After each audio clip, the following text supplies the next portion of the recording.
클릭해 주셔서 감사합니다. 김민수입니다. 시장이 여러 가지 섹터와 종목들이 뜨거운 가운데 그래도 요즘에 대세를 이어가고 있는 대표적인 테마가 풍력 관련된 테마죠. 이쪽에 대한 흐름들을 집중해 보고 여기서 투자 아이디어를 어떻게 얻을 것인가, 이 부분을 한번 오늘 종목까지 여러 흐름들로 한번 꽉 차게 또 알차게 채워보도록 하겠습니다. 지금 화면에서 보이시는 게 일반적인 풍력 발전 모델이죠. 날개가 있고요. 이 바람을 통해서 전력을 일으키는 과정 쪽에서 안에 터빈과 모터가 같이 이용을 해서 밑에 타워 쪽으로 전력을 내려가게 하고요. 이제 이 타워를 지지해주는 구조물, 이렇게 몇 단계로 구분할 수가 있습니다. 제일 중요한 게 지금까지 우리나라의 기술력으로 봤을 때 아무래도 풍력 발전을 많이 키울 수 없었던 대표적인 흐름들이 이 안에 들어가는 핵심적인 모터와 터빈과 관련된 쪽에 대해서 기술력이 약했습니다. 대표적으로 많이 아시는 게 덴마크의 베스타스라는 회사, 이 회사가 가장 기술력이 좋다고 알려졌다가 지금 이제 중국 쪽한테는 인건비에 밀리고요, 유럽 쪽한테는 기술력에 밀리다 보니까 약간 어정쩡한 상황 쪽에서 그래도 우리 잘하는 거 하자라고 하게 되면 이 해상 관련된 쪽에서 타워 관련된 부분들과 구조물 관련된 쪽에서 강자가 대한민국 기업들이 상당히 많이 나오는 상황들이죠.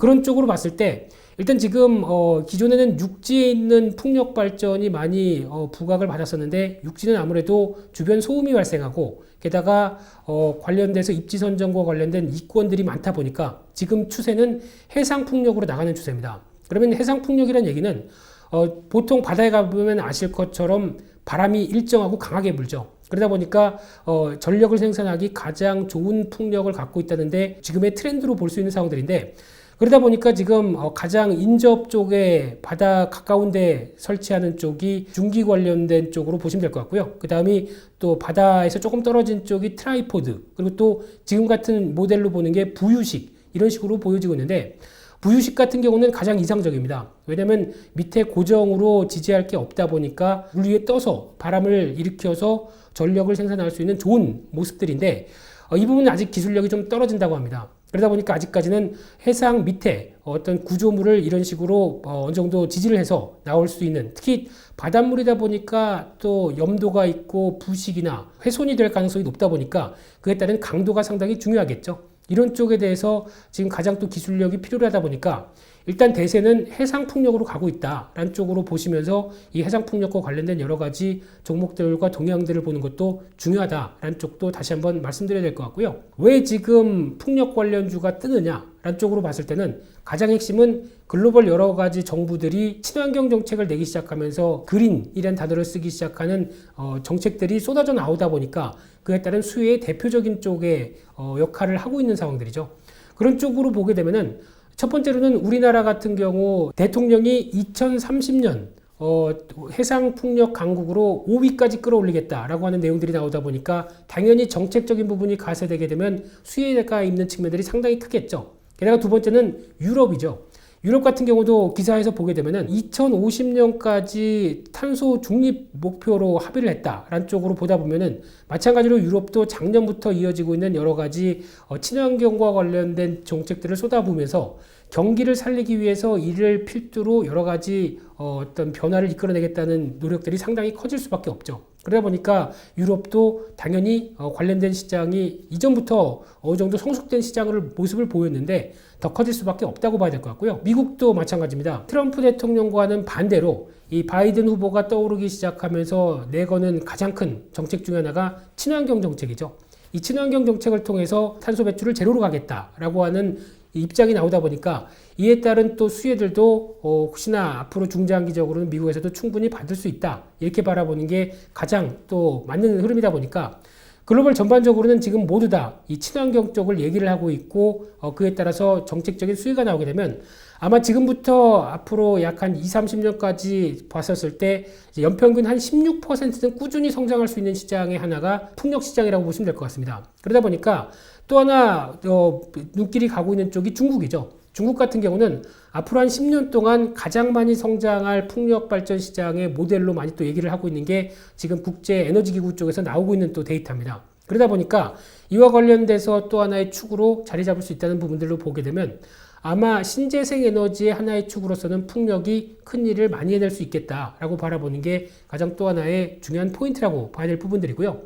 그러면은 갑자기 예전에 없다가 풍력이 지금 부각을 받는 것은 아니라고 보셔야 될 것 같습니다. 저희가 보통 한 2000년대 중반 같은 경우는 풍력 관련된 사업들을 대기업들이 많이 했었습니다. 대표적으로 조선 3사죠. 조선 3사가 안 그래도 해양 플랜트 쪽에 어느 정도 강점이 있고 우린 자신 있어. 그러다 보니까 그를 이용을 해서 풍력, 해상 풍력과 관련된 여러 가지 사업들을 많이 이끌었는데 앞서 말씀드린 것처럼 정책적인 부분들도 좀 흐지부지하고 그리고 또 겪어야 될 난관도 많고 인건비나 여러 가지 기술력이 사업을 추진할 만한 충분한 모습이 나오지 않다 보니까 사업을 접었습니다. 아쉽게도 접었고요.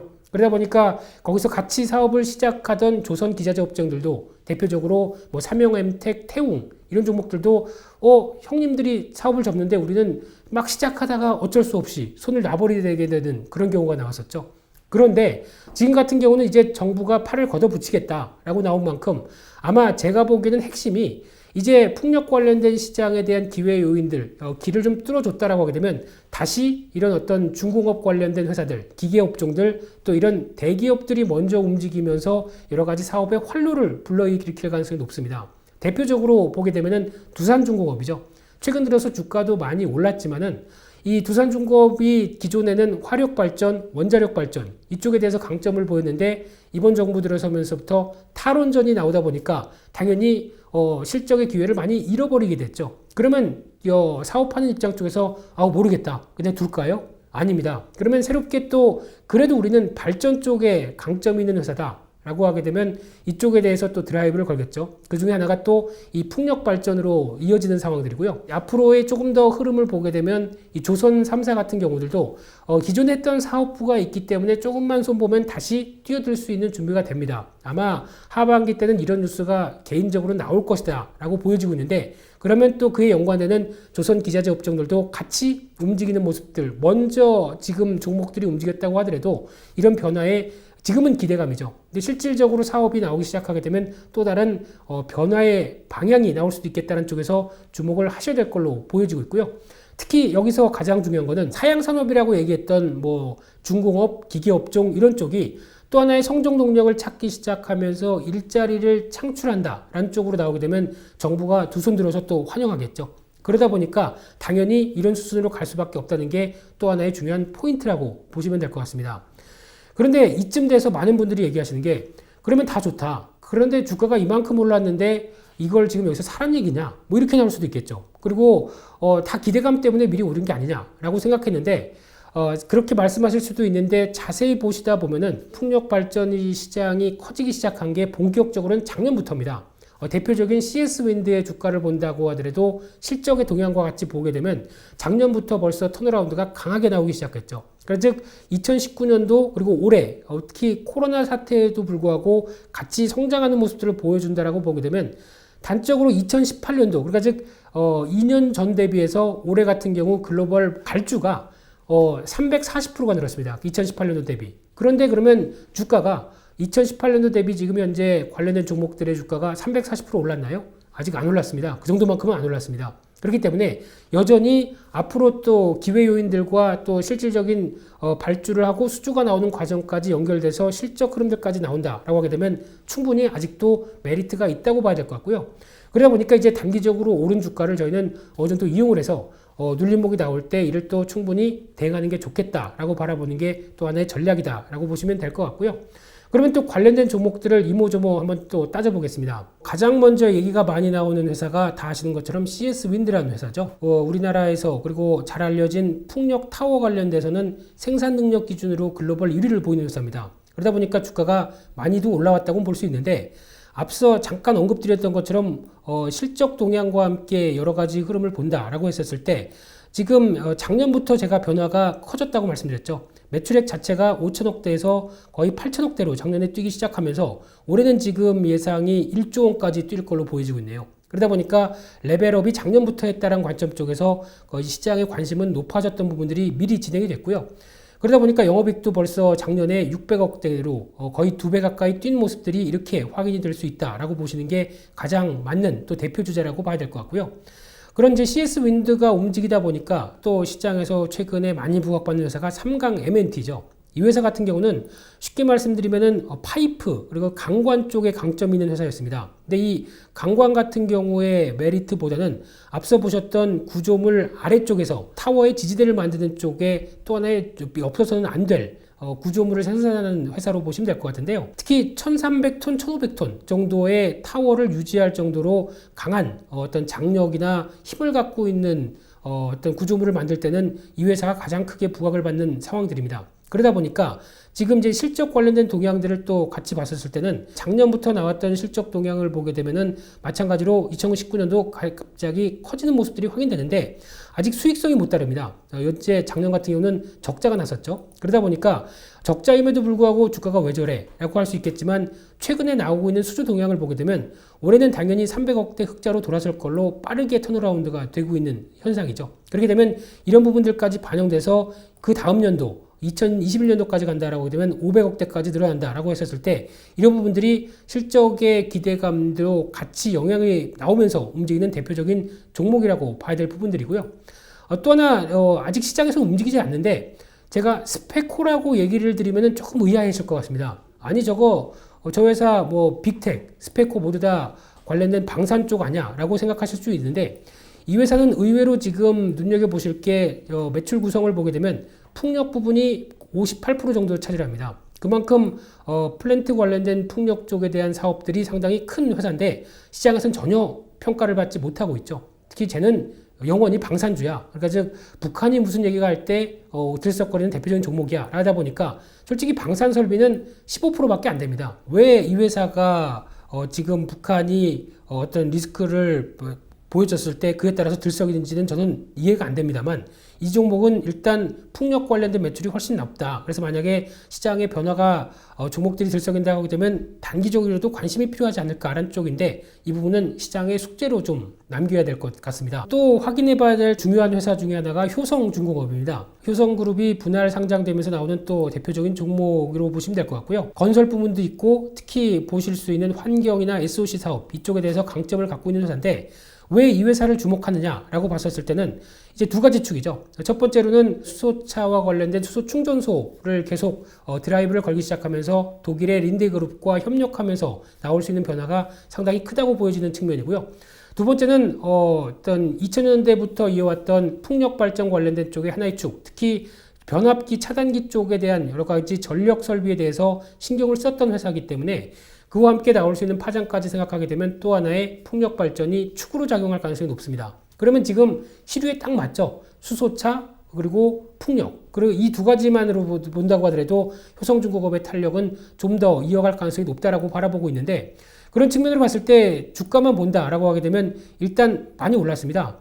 이 정도까지 오른 주가를 가지고 얘기를 한다라고 하게 되면 이걸 따라가란 말이냐라고 할 수는 있는데 좀 더 긴 시각으로 보겠습니다. 긴 시각으로 보게 되면 지난 오히려 신고가가 아니라 분할 상장 뒤에 주가는 뭐 재미가 없는 중공업 회사다라는 쪽에서 쭉 밀렸다가 이번에 부각을 받고 있는 과정이죠. 그러면은 중기적인 저항권 뭐 한 4만 원대 그리고 한 뭐 4만 5천 원대 부분이 두텁다 보니까 이쪽 때 한 번은 못 가고 약간 차익 매물이 나와서 좀 무거워진다라고 했을 때는 충분히 공략 가능한 모습들로 나올 수 있다는 쪽에서 제가 보기에는 정부의 정책과 함께 수소나 아니면 이 관련된 풍력 쪽에서 성과가 나오기 시작하게 되면 신고가 영역도 나올 수 있지 않을까라는 쪽에서 가장 중요하게 바라보는 탑픽 종목의 하나로 보시는 게 좋다고 보여지고 있고요.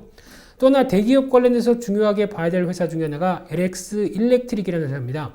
과거에 LS 산전의 기업 이름들이 바뀌면서 나왔던 부분들인데 이 회사 같은 경우도 핵심적인 내용들을 보게 되면은 물론 주가도 올랐습니다. 안 오른 게 이상하죠. 특히 이 회사의 가장 큰 강점으로 보게 되면은 그린 에너지 사업, 특히 녹색 성장과 관련된 전력 자동화 이쪽에 대해서 가장 또 주력을 하고 있는 쪽인데 특히 해상 풍력 같은 경우는 오히려 해상에서 발생한 이제 전력을 가지고 이제 1차 승합, 2차 승합 이런 식으로 전력을 모아다가 이제 소비자한테 연결되는 과정이 필요하게 되면 이게 다 해상 전선으로 나올 가능성이 높죠. 그렇게 되면 그에 따른 기대감도 상당히 커질 수밖에 없는 게 대표적인 흐름들이고요. 그런 쪽으로 봤었을 때 LS그룹 전반적으로도 이 환경 사업에 대해서 벌써부터 준비한 내용들이 많기 때문에 그에 따른 여러 가지 기대감이 상당히 높다라고 하게 되면 이에 따른 부분들도 분명히 실적에 영향을 끼칠 걸로 보여지고 있고요. 그런 차원에서 마찬가지로 주가도 어느 정도 올라왔던 대표적인 모습들이라고 하더라도 지금 패턴상으로 보게 되면 신고가다 보니까 조금 어떤 부담이 될 수 있다라고 볼 수는 있겠지만은 아직 그동안에 또 중공업 관련된 종목들은 많이 밀려갔었습니다. 그러다 보니까 이를 회복하는 과정이 하나의 모멘텀이다라고 보게 되면 추가적으로 지금 한 7만 원대 이상까지도 충분히 더 들어갈 수 있는 자리라고 봐야 되겠죠. 그러다 보니까 어떤 성과가 하반기에 어떻게 나느냐에 따라서 지금 시류에 맞는 종목이다라고 하게 되면 또 하나의 주목해야 될 대표적인 종목이라고 보는 게 맞겠다라고 바라보고 있는 상황들입니다. 지금까지 해서 풍력 관련된 여러 가지 개념부터 정책적인 부분들 그리고 앞으로의 방향과 함께 나오는 종목들의 여러 가지 동향까지 살펴보셨는데 가장 중요한 거는 기존에도 보시면 아시겠지만 정부가 그리고 또 글로벌 정부들이 어떤 식으로 정책을 이끌고 가겠다라고 하게 되면 거기서 수혜를 받는 종목과 트렌드가 맞춰지면서 나오는 테마들은 단순하게 그냥 뭐 이 정도까지 올랐으면 많이 올랐겠지 이게 아니라 과거의 패턴을 본다고 하더라도 꾸준히 상승하면서 실적 흐름들이 반영된다라고 하게 되면 레벨업을 계속 시도하기 시작합니다. 그런 쪽에서 봤었을 때 이런 종목들의 동향들도 지금 계속 관심을 가지시면서 단기 눌림목이나 추세 안쪽까지 들어오게 되면 어떤 포트폴리오에 편입을 시키면서까지도 계속 액션을 취하는 게 시제에 맞는 투자 전략이다라는 점을 다시 한번 강조드리면서 또 좋은 결과가 나오실 수 있도록 또 계속 팔로우하고 또 안내를 해드리도록 하겠습니다.